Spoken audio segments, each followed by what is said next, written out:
哎呀，酋长每周日酱什么酱？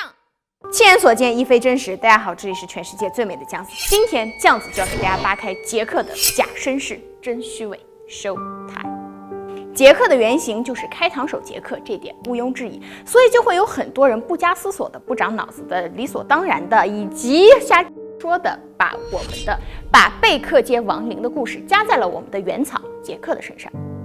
现在的人怎么都胡说八道？所以，首先就让旁白君来告诉我们一下，历史上的杰克到底是什么样子的。在历史上，开膛手杰克想必大家都不陌生。1888年3个月内，于伦敦东区的白教堂一带，以极其残忍的方式杀害了5名妓女。犯案期间，凶手更是多次写信至警局挑衅，却始终未落入法网，如同烟雾般消失在了雾都伦敦，成为了历史上最著名昭著的变态杀人狂。而在第5幼儿园中，你们觉得杰克更适合和谁站 CP 呢？是园丁还是空军还是医生呢 ？Pick me, pick me up, pick me, pick me up。把杰克还给我们，把杰克还给我们，杰克是我们的，杰克是我们的。OK， 言归正传，根据上一期节目，我们提到了第2赛季开启了全新的深渊剧情，而在这一季的剧情里面，根据物恶福分以及冷面大副的故事线索，我们大概可以推测到杰克在深渊里的故事应该是这样子的。Showtime。16到18世纪，在女王的默许下，海盗盛行，因此英国一度被称作为海盗国家。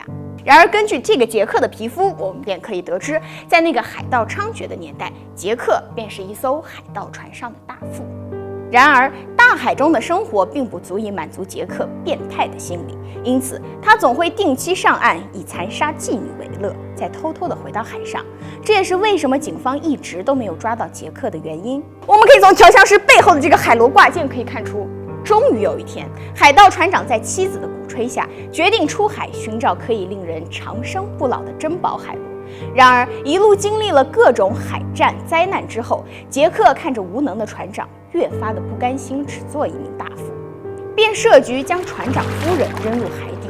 然而，根据调香师笼中蝶的那一句“汪洋吞噬了他的水手”，我们也可以得知，船长到最后也没能逃出杰克的手心。然而，通过对比，我们发现厂长的妻子离开了军工厂，船长的妻子被抛下了大海。厂长的结局是自焚，而船长的结局是被汪洋吞没。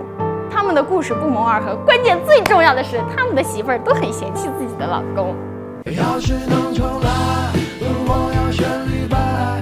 几百年前做得好坏，没那么多人在。由此，我们便可以反推出杰克在主线剧情中的故事。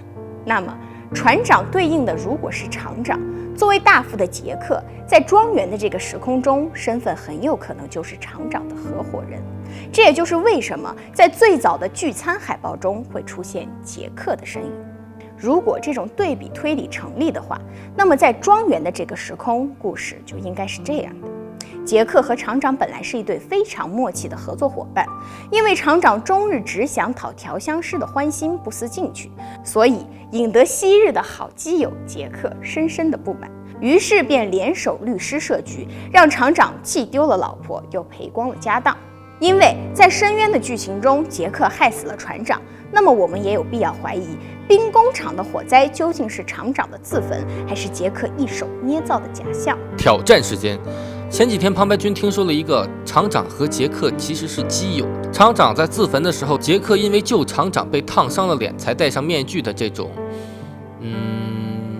只有拿补了盖才能想出来的这种推理哈。至于杰克为什么会戴面具，知道的大神们可以在下方评论，酱子会选择一个答对的小伙伴，公布在下期的视频里。听懂了吗，我的酱油们？如果没有听懂的话，倒回去再听2遍。如果你喜欢酱子给你讲的故事，请记得关注、评论、点赞、收藏、转发，谢谢观众老爷们！